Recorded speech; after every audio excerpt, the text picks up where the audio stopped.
kelompok 2 prodi penyuluhan pertanian berkelanjutan kelas B akan menyampaikan materi dengan judul penyuluhan pertanian dan penyuluhan pertanian berkelanjutan.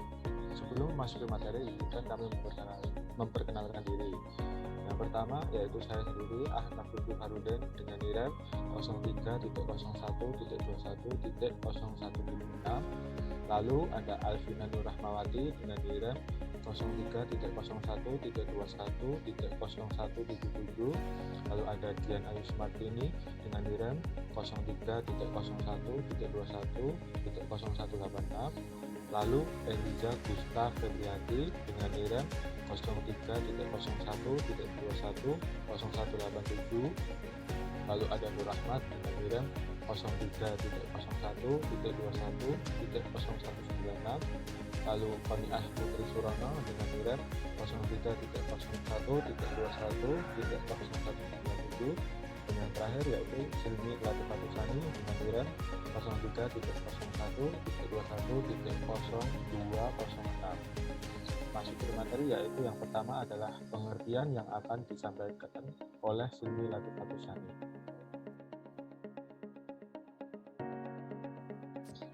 Baik, pengertian istilah penyuluhan diturunkan dari kata extension yang dipakai secara luas di banyak kalangan. Sedangkan dalam bahasa Indonesia berasal dari kata suluh yang berarti pemberi terang di tengah kegelapan.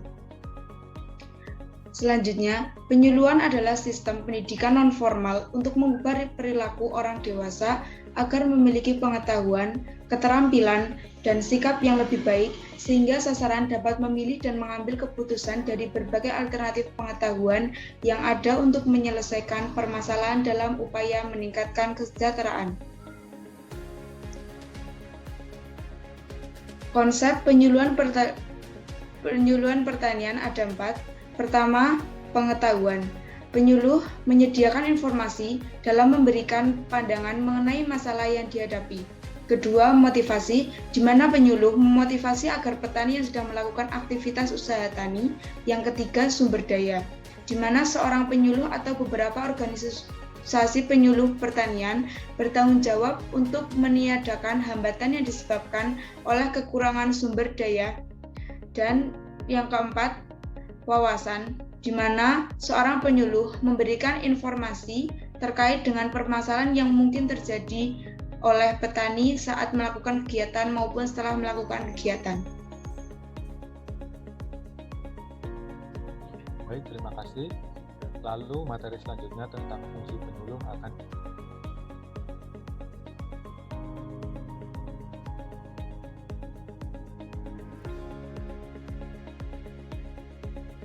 Baik, fungsi penyuluh pertanian. Yang pertama, penyuluhan sebagai proses penyebarluasan informasi. Penyuluh perlu menggali dan memobilisasi segala informasi yang dinilai penting untuk memenuhi kebutuhan dan atau merencanakan masalah yang dihadapi oleh masyarakat atau petani. Yang kedua, penyuluhan sebagai proses perubahan perilaku.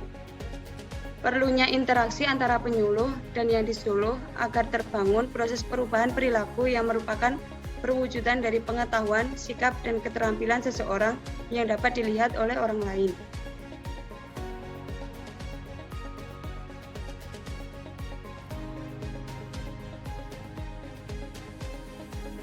Yang ketiga, penyuluh sebagai proses perubahan sosial.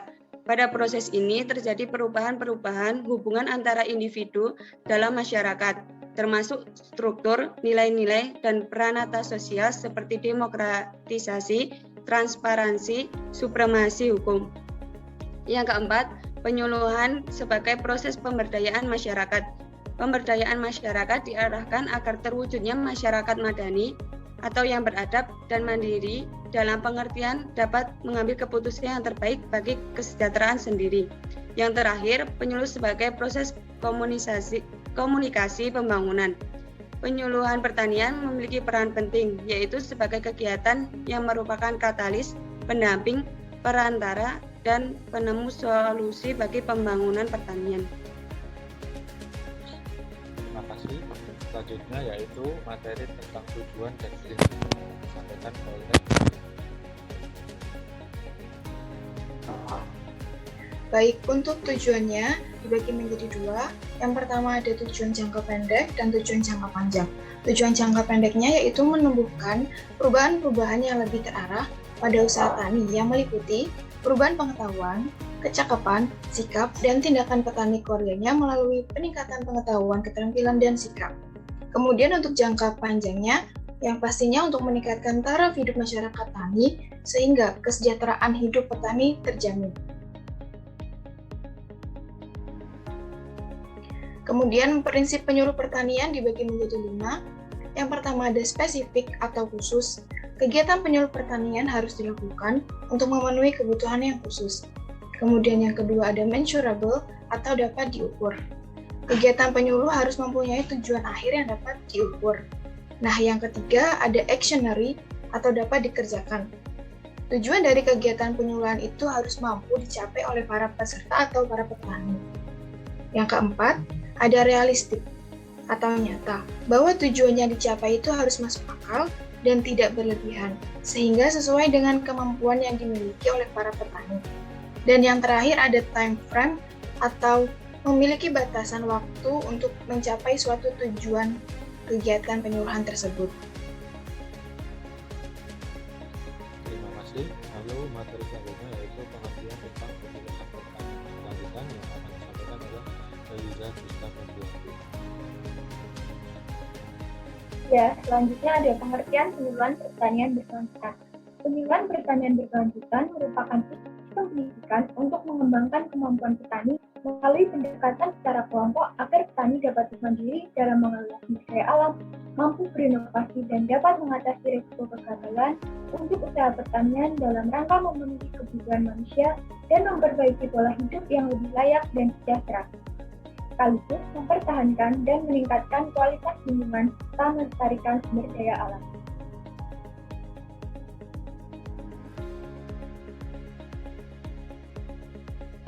Selanjutnya ada konsep penyuluhan pertanian berkelanjutan yang mengacu pada pilar pembangunan berkelanjutan. Yang pertama ada pertumbuhan ekonomi, yakni menjaga pertumbuhan ekonomi yang stabil dengan merestrukturisasi sistem produktif untuk menghemat sumber daya dan energi. Yang kedua ada keberlanjutan sosial, yakni menjamin keadilan sosial dalam distribusi kekayaan dan pelayanan sosial. Yang ketiga ada keberlanjutan lingkungan, yakni dengan menjaga lingkungan tempat tinggal agar nyaman dan aman melalui zero emission. Dari yang selanjutnya yaitu hal-hal yang dikatakan mencakup pertanian berkelanjutan yang akan disampaikan oleh Nur Rahman.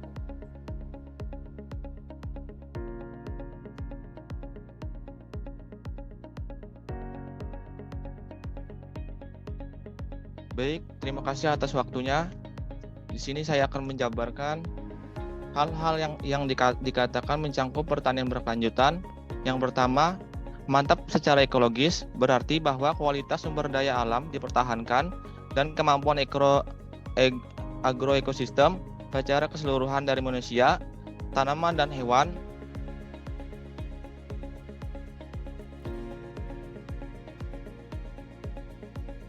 sampai organisme tanah ditingkatkan. Yang kedua, bisa berkelanjutan ekonomis, berarti bahwa petani bisa cukup menghasilkan untuk memenuhi kebutuhan dan atau mendapatkan sendiri, serta mendapatkan penghasilan yang mencukupi untuk mengembangkan tenaga dan biaya yang dikeluarkan.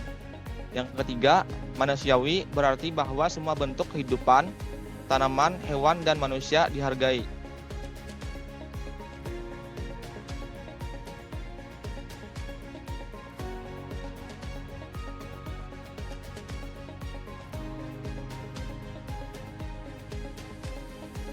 Yang keempat, adil, berarti bahwa sumber daya dan kekuasaan didistribusikan sedemikian rupa sehingga kebutuhan dasar semua anggota masyarakat dan hak-hak mereka dalam menggunakan lahan terpenuhi, modal yang memadai, serta bantuan teknis serta peluang pemasaran yang terjamin.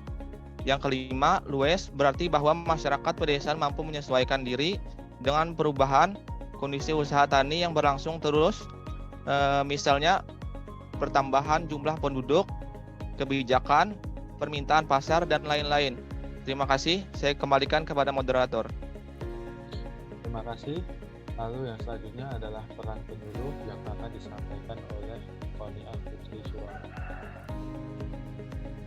Peran penyuluh pertanian yaitu pertama, fasilitator. Penyuluh berperan mendampingi dan melayani dalam pemenuhan kebutuhan petani, mengidentifikasi permasalahan yang dihadapi petani, sampai dengan diskusi pertemuan kelompok. Yang kedua, yaitu sebagai inovator. Penyuluh menyebarluaskan informasi, ide, dan teknologi baru yang dapat digunakan petani untuk meningkatkan usaha tanian.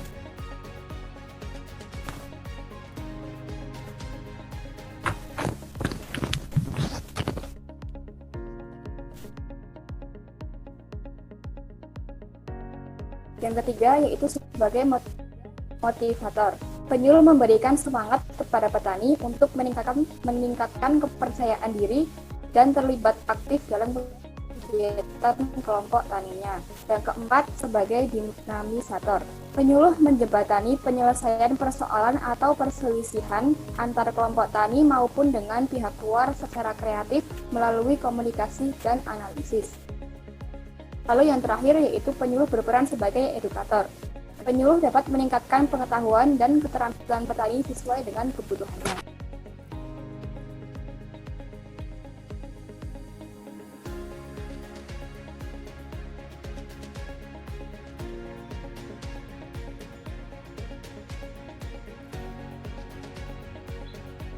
Terima kasih.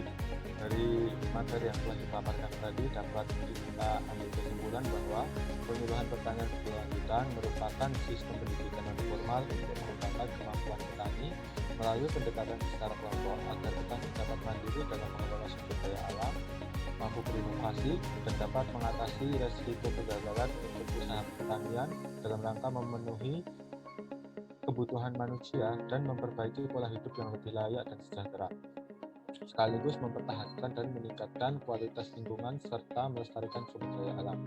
Mungkin cukup sekian dari kami. Apabila ada kurang, mohon maaf. Assalamualaikum warahmatullahi wabarakatuh.